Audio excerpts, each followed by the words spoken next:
dan moet ek juig, my redder en my God. Hoe groot is U, hoe groot is U, want deur die hele skepping klink dit saam. Hoe heerlik hier, die grote naam. Hier staan ek in die Kalahari vanmôre, op ou geliefde plaas, Kameelboom, waar ek altyd my beste tye saam met goeie vriende spandeer. Hier in die agtergrond is die rooi duine, waar ons al baie mooi oomblikke beleef het. As jy so agter my kyk, dan sien jy die pragt en die skoonheid van die suurgras wat hier in die Kalahari groei. Soms groen, en ander tye is hy so 'n pragtige goudgeel. Hier in hierdie geweste in Namibië was daar nou vir 2 jaar agtereenvolgend droogte gewees. Tot daar op die 3de jaar wonderlike reën tevoorskyn gekom het vanuit die hand van die Here uit. En is dit so kosbaar om te sien hoe die Here mildelik voorsien en die skape hier agter gelukkig op die weiveld van die suurgras loop. Laat my dink aan 'n storie wat kom vanuit Hosea 6 uit. 'n Pragtige storie wat praat van gebrokenheid, wat praat van ontbering. Miskien kan ons dit seisoene van uitdaging ook noem.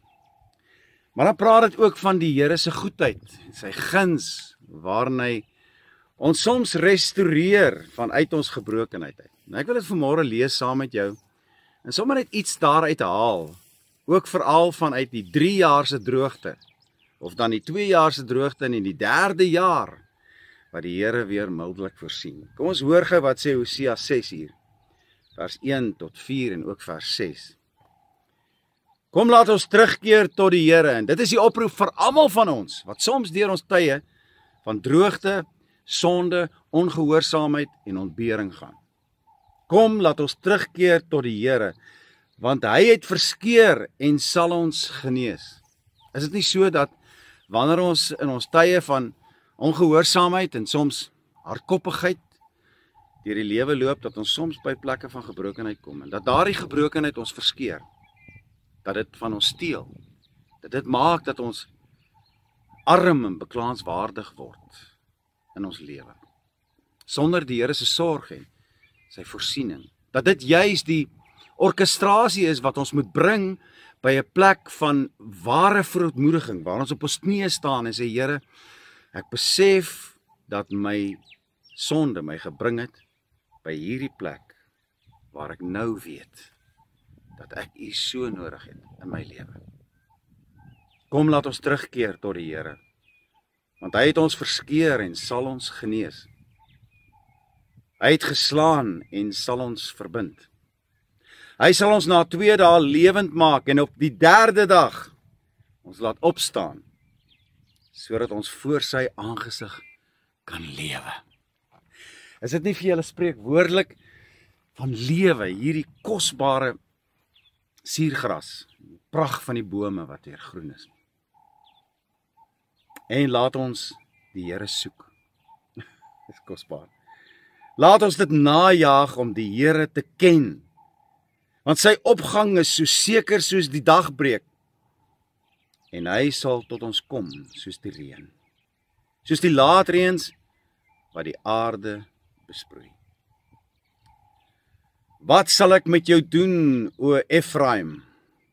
Wat sal ek met jou doen, o Judea? Ons kan net sowel sê, wat sal ek met jou doen, o Willie? Wat sal ek met jou doen, Andrei en Pieter? Want julle liefde vir my is soos 'n môrewolk en soos dou wat vroeg weer verdwyn by die opkoms van die son. Dan sê hy hierdie kosbare woorde, want ek het 'n behaag in liefde en nie in offerande nie, en in kennis van God meer as in brandoffers. Jy sien, die hartklop van die Here vanmôre, vir jou en vir my, is gehoorsaamheid. Hy het nie 'n behaag in dit wat jy vir hom wil gee nie, maar in jou gehoorsaamheid. Ons lees in Johannes 14 kosbare ding wat sê, waar die Here praat en hy is aan die woord teenoor sy disippels en hy sê, wie my woorde het, wie dit geskrywe het hier in hulle voorkoppe, wie my woorde het en die gehoorsaam, dis hulle wat my lief het. En daarom is liefde nie 'n airy-fairy gevoel wat ons kry en beleef wanneer ons daar in die korporatiewe aanbidding van die kerk is, wanneer daar lofliedere opgaan en ons voel begeesterd in ons hart nie. Dit ook ja, maar liefde in wese is wanneer ons doen wat die Here sê. Wie my woorde het en die gehoorsaam is, dis hulle wat my lief het. Wat sê die Here? Ek sal hulle lief hê, die Vader sal hulle lief hê, en ek sal myself aan hulle openbaar, en dan sal ek en die Vader by hulle kom woning maak, hier in hulle binneste. Kosbare woorde, wat liefde definieer. Ons lees dit ook daar in 1 Johannes 5, waar Johannes skryf oor die woorde van Jesus, wanneer hy sê, as julle wil weet of julle die kinders van God lief het, hierin lê julle liefde, dat julle my gebooie gehoorsaam. En dan net 'n vers later sê hy, en hierin lê die liefde tot God, dat ons sy gebooie sal gehoorsaam. Mag jy vanoggend soos ek gemotiveer en geïnspireer word deur hierdie prentjie van voorspoed, deur hierdie prentjie van verbinding, wanneer die wonde weer genees is.